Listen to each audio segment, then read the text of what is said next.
On this episode of Pimp My Gun, we're going to be taking a look at the Javelin Assembly Kit for the Maverick X9. This converts our assault rifle into a lethal spear launcher. And it even has a special ability once we get it to Pack-a-Punch 4. And to get this thing to its maximum potential, we'll be using these augments and these gobblegums. Let's go test it out.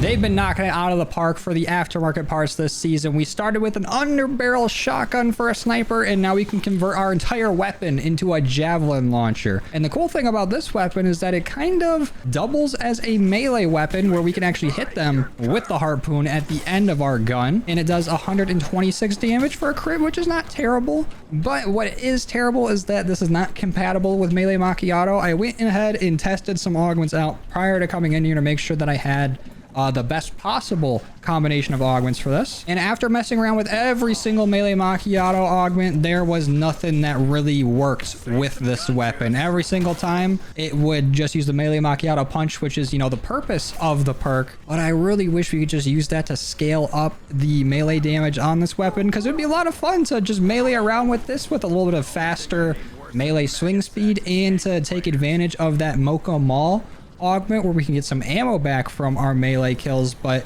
neither of them are compatible. We can just go and punch with our melee macchiato punch and it does not even give ammo back for this weapon. But every other ammo getting perk augment does, like our double tap augment does work with it, and same with our dead shot augment. So at least we have that. And unlike our master key shotgun, when we grab Vulture Aid, the ammo drops from that actually will go to our weapon. So quite a lot of options for us to get ammo back, considering we only have 13 in reserve to start out here and 1 in the chamber or the barrel, because the whole barrel is converted just to hold 1. But the good thing about it is that we can collet the zombies with it. If we are accurate enough and have them lined up, it'll actually go through multiple zombies and take them out. I think it does lessen in damage the more zombies it goes through. But our plan here today is to try to train around more and, you know, corral the zombies into a bit of a more narrow area.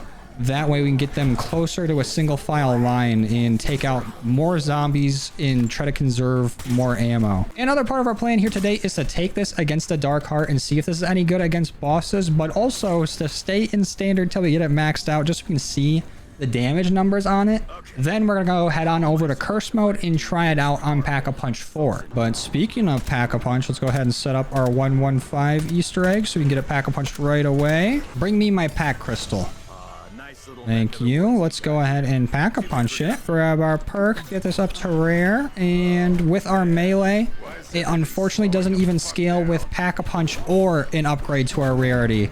So grabbing melee macchiato probably isn't gonna hurt or really help this weapon, which is a shame because even in the menu when you're looking at the attachment details for the weapon, it does say it has increased melee damage, which I'm sure is just there for like multiplayer or Warzone or whatever. But I just wish that it had that little quirk in zombies because it'd be a lot of fun to use. But now what's our damage looking like? 3,000 damage with a normal headshot, and with our double tap augments, I have it on so non-critical kills do double the amount of damage. So we're doing 6,000 for every time we don't hit a crit. And once we get dead shot and our double or death perception augment, where our body shots can count as crits, every time that we hit one, we have a chance of getting some ammo back. So we're either doing double the amount of damage or possibly getting ammo back, which is not a bad trade-off. But can we golf with this? 1911s didn't work very well.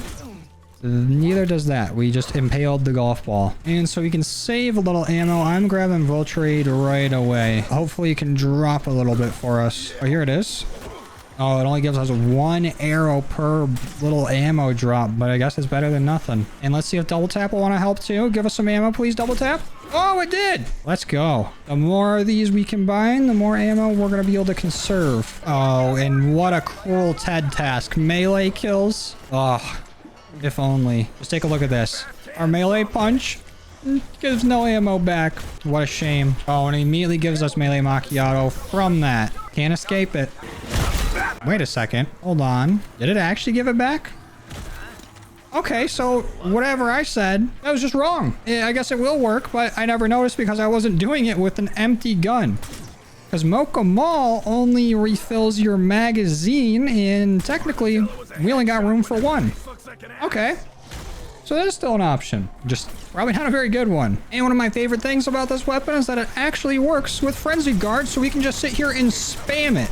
And it does insane damage already, or at least pretty good damage. Insta-kill, you're kind of ruining the vibe. But doing 6,000 damage currently with the ability to spam it is pretty sick, I'm not gonna lie. And since it does work with our Frenzy Fire augment on Frenzied Guard, I'm assuming that it's gonna work with Free Fire and stock option, but we'll try those out a bit later once we get this upgraded a little more. Killing location, all right. Frenzied, go to work.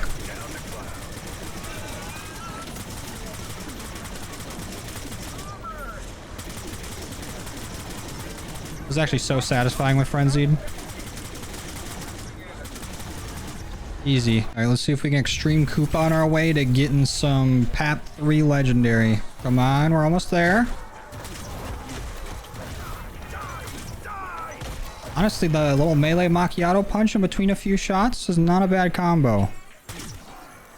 I'm sorry I doubted you, melee macchiato. This is actually working for us. Ooh, did it work enough? It did. Let's go. PAP 3. Legendary. Now that this is maxed out, and I'm pretty sure we have all of our perks. Let's see what the damage is looking like. So chest damage 51,000. That's actually insane for a one-shot weapon. And our headshot damage, if we can land one, is... Come on, drum roll please. Okay, we still haven't hit it. Wait a second. 28,000.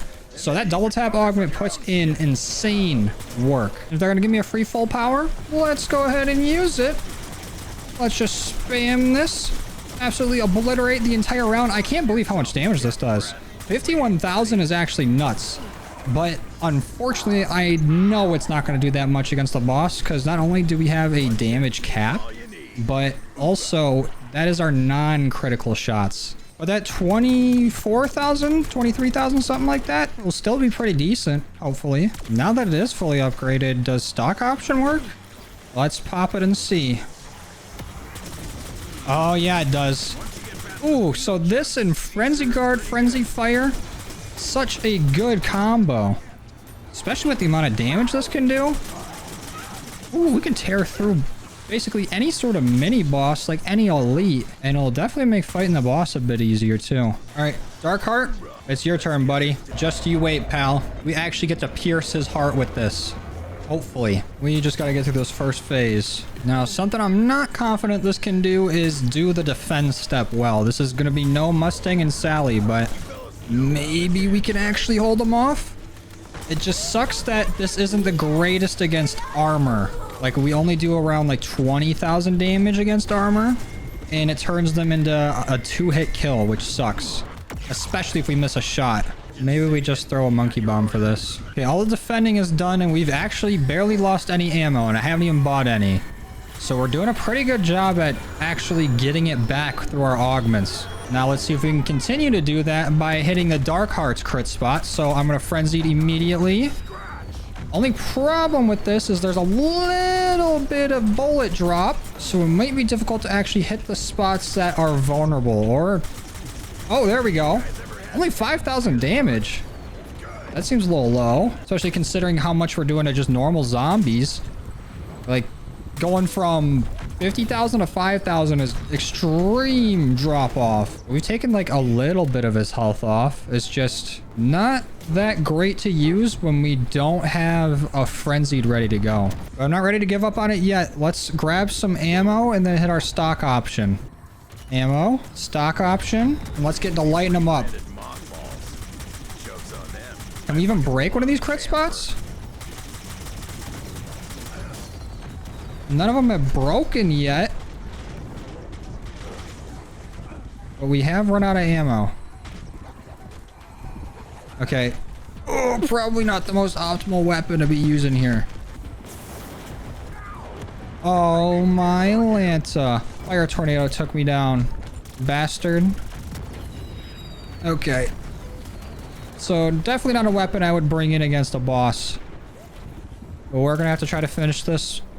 Oh, boss fight without it. The first phase of this fight should not be this difficult. There we go. So outside of starting these phases, this is not the best weapon to be using. The defense step, way more difficult with this. The actual boss fight, way more difficult. But it's pretty good at killing zombies. Whoa! I got you, I got you! Oh, shit. If only I could have caught him. Alright, phase 2. I don't think it'd be any different. Okay, yeah, it's not. I had to try it anyways. What if the phase 2 is actually super weak to javelins for whatever reason? Oh, this has actually made this so much worse trying to do this. This is the most problems I've had with this boss fight since like the very beginning of this map coming out. Ooh, weapon choice is so important. I only brought this pistol in because I thought we might need it to get off the ground. The little equivalent exchange. Turns out it was a bad call. I mean, it's doing all right against him, but not exactly what we need. Our Javelin's doing way better damage-wise, but we just can't shoot it fast enough or consistent enough to make it work. Oh, that's bullshit, and you know it. It's got comboed by the Mimic and the Tornado. I think that was my last equivalent exchange. And for a nice little finale for our needle gun, let's use a free fire and see if we can't do anything with it. Let's throw a monkey bomb, keep the zombies away. And let's see if we can do this whole last phase with this. Oh, they're hurting bad though.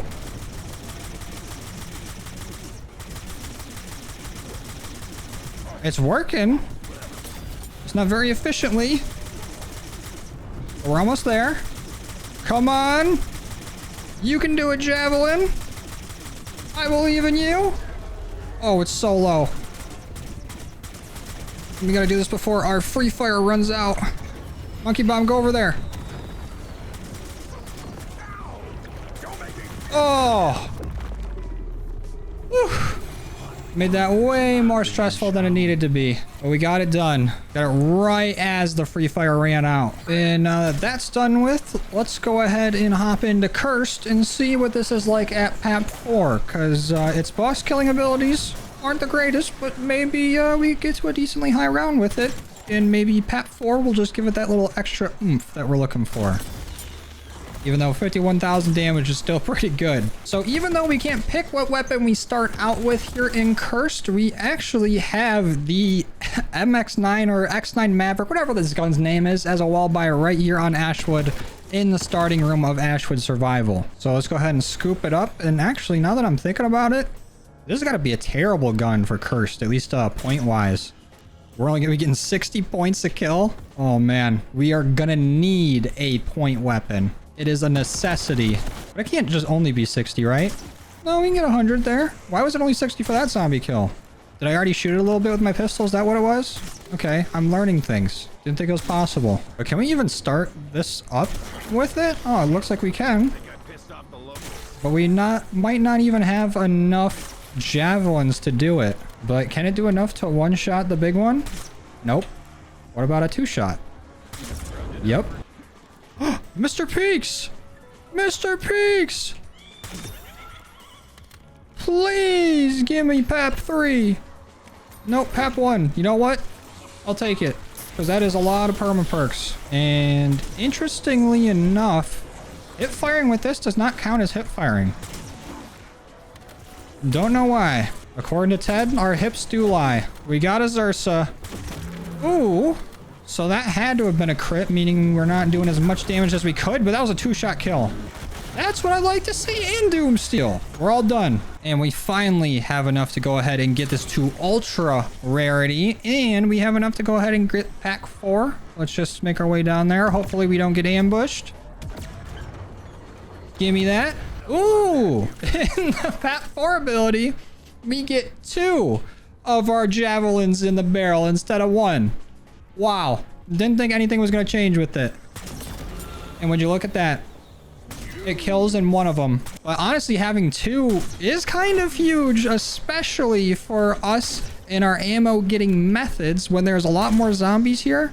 A lot more potential for us to not even need to reload. Unfortunately, we can't see damage numbers in Curse because I really want to see how much it goes up because 51,000 default is very good. I would imagine the numbers getting pretty high up there. I would say it's probably close to 70,000, but that is just, I'm pulling that number directly from between my cheeks.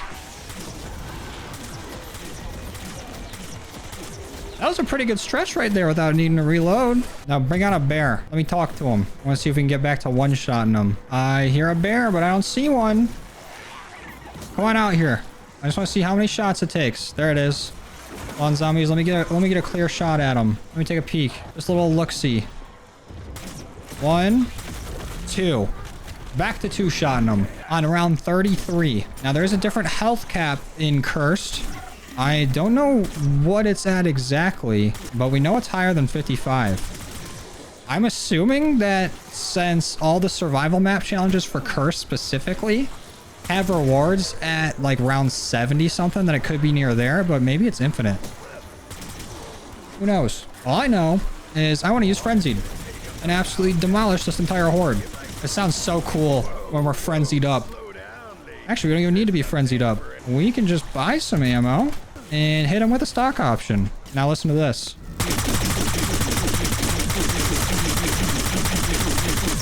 Almost sounds like someone grunting behind the little burst.